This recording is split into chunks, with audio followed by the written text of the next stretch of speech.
Everyone, welcome to our channel. तो यहाँ पर मैं बहुत ही इंपॉर्टेंट पेपर लेकर आई हूँ आपके विषय विज्ञान का कक्षा 8 के लिए। ये प्रारंभिक शिक्षा पूर्णता प्रमाण पत्र परीक्षा 2023 का मॉडल पेपर जो कि आपको मिलने वाला है अपने आगामी एग्जाम में। तो अपने जो जिले हैं, जिले वाइज हर पेपर अलग अलग आता जा रहा है। तो जो मैं ये पेपर बता रही हूँ, क्या पता रिपीट हो जाए किसी न किसी जिले में, या फिर इसमें से जो क्वेश्चन हम देखेंगे वो भी आपके एग्जाम पेपर में आपको मिल सकते हैं। तो वीडियो बहुत इंपॉर्टेंट होने वाला है, तो ध्यानपूर्वक केयरफुली पूरा वीडियो देखना है आपको इस पेपर का। तो फटाफट से स्टार्ट करेंगे बिना देरी किए। फर्स्ट क्वेश्चन है, पॉलीकट किन पदार्थों का मिश्रण है? आंसर आपको करेक्ट करना है। कौन कौन से पदार्थों का मिश्रण है पॉलीकट?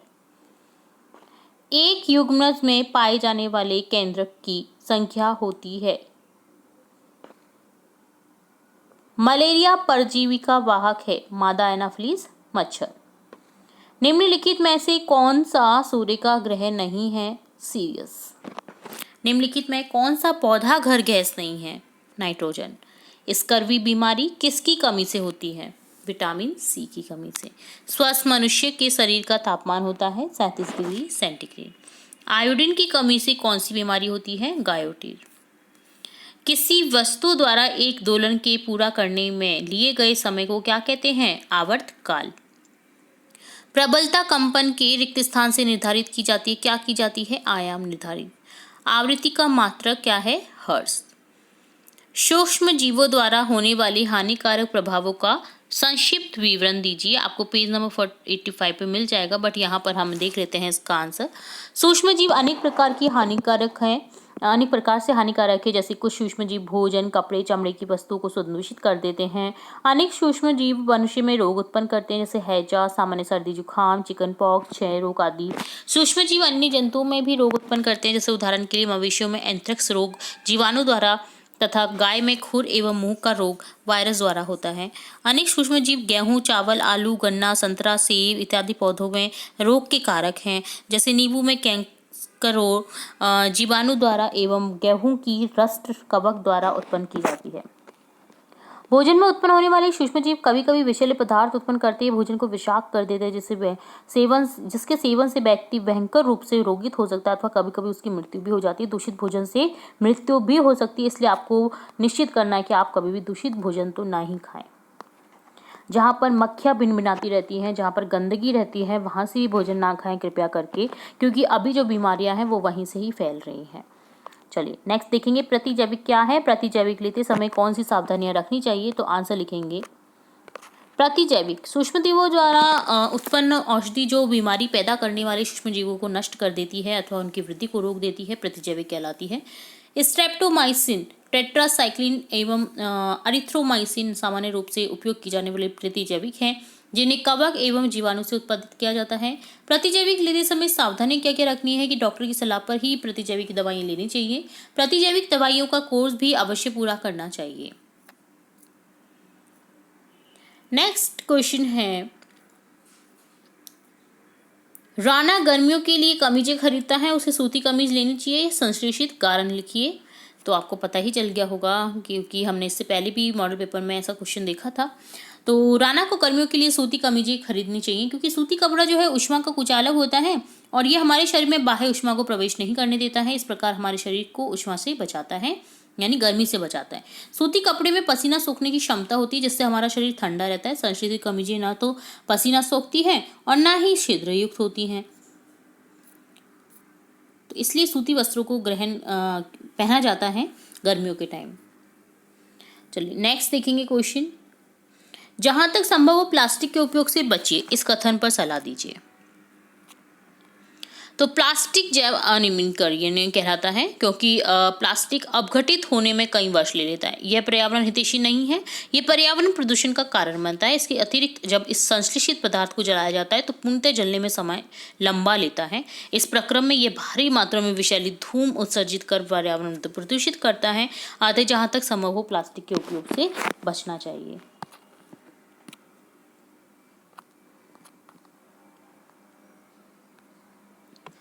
अपने स्थानीय क्षेत्र में हरियाली बनाने रखने के लिए आप किस प्रकार योगदान दे सकते हैं? अपने द्वारा की जाने वाली क्रियाओं की सूची तैयार कीजिए। अपने क्षेत्र में हरियाली बनाए रखने में हम निम्न क्रियाओं की सहायता से योगदान दे सकते हैं। जागरूकता अभियान चलाकर, वन महोत्सव मनाकर, लोगों को नर्सरी में मुफ्त मिलने वाले पौधों के बारे में जानकारी देकर, जन्म दिवस, शादी आदि पर लोगों को पौधे उपहार देने की सलाह देकर, छोटे बच्चों की सहायता आसपास के क्षेत्रों में पौधे लगाने में लेकर, वन विभाग के कार्यकर्ता को बुलाकर वनों के महत्व के बारे में लोगों को बताकर। ठीक है, तो इस तरह से आप हरियाली कर सकते हैं अपने आसपास भी, अपनी बालकनी में उपयोग कर सकते हैं पेड़ पौधों का, जिनसे पर्यावरण प्रदूषित नहीं होता बल्कि महकता है, और पर्यावरण से जो जीवाणु, जो विषाणु, जो भी जर्म्स रहते हैं ना, वो भी नष्ट हो जाते हैं। ऐसे पेड़ पौधों का हमें लगाना चाहिए हमारे घरों में भी। नेक्स्ट क्वेश्चन है, खिलाड़ी कीलदार जूते स्पाइक्स क्यों पहनते हैं, व्याख्या कीजिए। तो आंसर लिखेंगे, स्पाइक से घर्षण बढ़ जाता है, स्पाइक से फर्श सतह पर पकड़ मजबूत हो जाती है, इससे फिसलने का डर नहीं रहता है, तो इसलिए खिलाड़ी स्पाइक्स पहनते हैं। आपने देखा होगा ज़्यादातर खिलाड़ियों के शूज़ जो हैं वो स्पाइक्स के तौर पर रहते हैं, यानी कीलदार होते हैं। वर्णन कीजिए, घर्षण प्रकार शत्रु एवं मित्र दोनों हैं। ठीक है, तो यहाँ पर इसका आंसर देखेंगे हम। जो घर्षण है ना, घर्षण के कारण गति करती हुई वस्तु की ऊर्जा की काफी मात्रा ऊष्मा ऊर्जा के रूप में व्यर्थ चली जाती है। घर्षण बल वाहनों जैसे बसों, ट्रेनों, हवाई जहाज, रॉकेटों आदि के वेग को निश्चित सीमा से आगे नहीं बढ़ने देता है। घर्षण के कारण मशीनों की दक्षता का ह्रास होता है। घर्षण बल के कारण मशीनों के गतिमान भाग घिस जाते हैं। कभी कभी विभिन्न गतिमान भागों में घर्षण के कारण मशीन जल जाती है। घर्षण मित्र है क्योंकि ये था, घर्षण शत्रु है। ठीक है, तो अब घर्षण मित्र है क्योंकि घर्षण बल हमें पृथ्वी की सतह पर चलने में सहायता करता है। घर्षण की अनुपस्थिति से हम चलने के बारे में सोच भी नहीं सकते। कागज की सतह व पेन के शीर्ष के मध्य घर्षण बल हमें लिखने में सहायता करता है। तेलीय तथा चिकनी पृष्ठ पर लिखना कठिन होता है क्योंकि वहाँ घर्षण का अभाव होता है।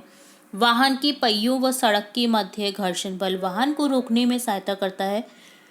जब उस पर ब्रेक लगाए जाते हैं तो ये उस पल भी सहायता करता है हमारे वाहनों को रोकने के लिए। तो यहाँ हमारा घर्षण मित्र है और कहाँ का शत्रु है वो भी आपको बता दिया है। चलिए नेक्स्ट क्वेश्चन देखेंगे। पेट्रोलियम निर्माण के प्रक्रम को विस्तार से समझाइए। पेट्रोलियम समुद्र में रहने वाले उन छोटे छोटे पौधों, जंतुओं के अवशेषों के विघटन से बनता है जो लाखों करोड़ों वर्ष पहले समुद्र में दब गए थे। समुद्र में रहने वाले छोटे छोटे जीव मरने के पश्चात डूबकर समुद्र की तली पर पहुंच जाते हैं और धीरे धीरे रेत मिट्टी से ढक जाते हैं।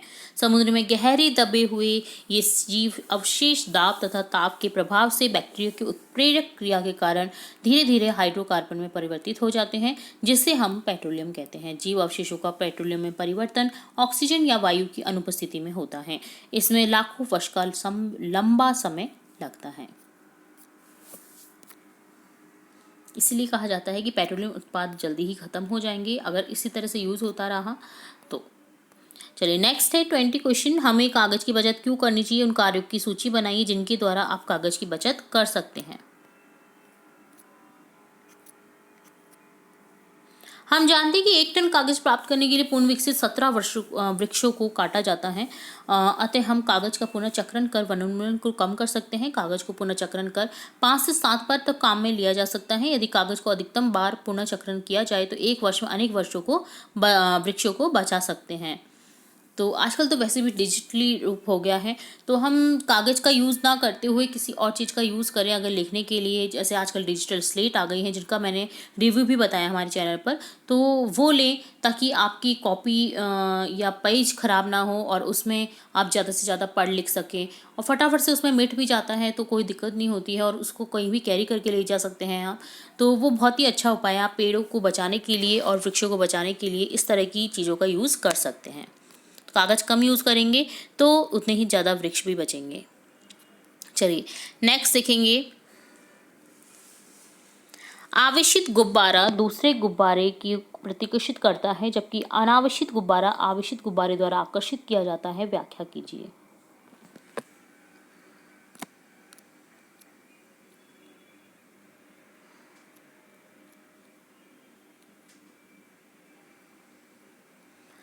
सजातीय एक ही प्रकार के आवेश एक दूसरे को प्रतिकर्षित करते हैं, जबकि विजातीय यानी भिन्न प्रकार के आवेश एक दूसरे को आकर्षित करते हैं। इसलिए दो आवेशित गुब्बारे सजातीय होने के कारण प्रतिकर्षित करते हैं और एक आवेशित और एक अनावेशित गुब्बारा विजातीय होने के कारण आकर्षित होते हैं। आपने देखा होगा चुंबक के उत्तरी सिरे और दक्षिणी सिरे को जब करते हैं तो वो आकर्षित होते हैं, जबकि अगर सेम ही सिरे को मिला दिया जाए चुंबक के तो वो क्या होते हैं, प्रतिकर्षित करते हैं एक दूसरे को।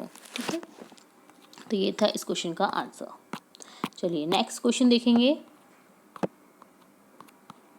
नेक्स्ट क्वेश्चन है तारामंडल क्या होता है, किन्हीं दो तारामंडल के नाम लिखिए।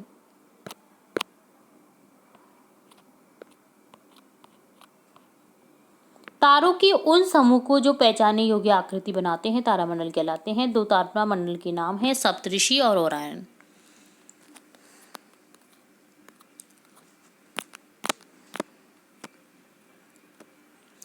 नेक्स्ट क्वेश्चन है, यदि गेहूं को खरीफ फसल में उगाया जाए तो क्या होगा, चर्चा कीजिए। और इसके ब में है खरपतवार क्या है, हम उस पर नियंत्रण कैसे कर सकते हैं।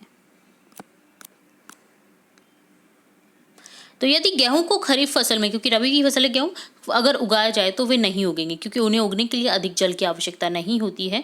वर्षा ऋतु में जल की प्रचुरता के चलते बीज जो हैं वो नष्ट हो जाएंगे।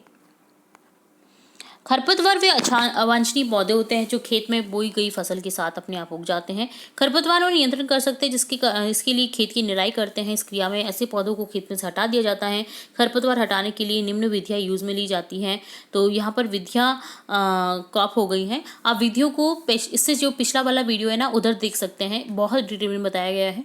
तो आप वहाँ पर जाकर के उस वीडियो में देख सकते हैं इस क्वेश्चन का कंप्लीट आंसर।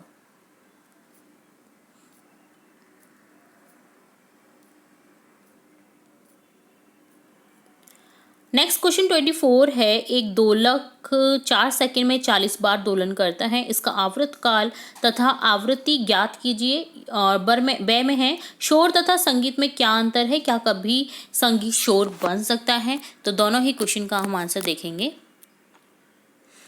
तो दोलन की संख्या देखिए, दोलन की संख्या समय सेकंड में लिखना है, आवृत्ति बराबर, तो यहाँ हो जाएगा 40/4 10 हर्ट्ज। और आवर्तकाल होता है 1/आवृत्ति, जिसमें आप आवृत्ति को लिख देंगे 1/10 जो कि हमने निकाली है पहले। आवृत्ति बराबर होता है दोलनों की संख्या बटा समय सेकंड में। तो ये आपको ध्यान रखना है फॉर्मूला, ताकि आप अच्छे से कर सकें इसे।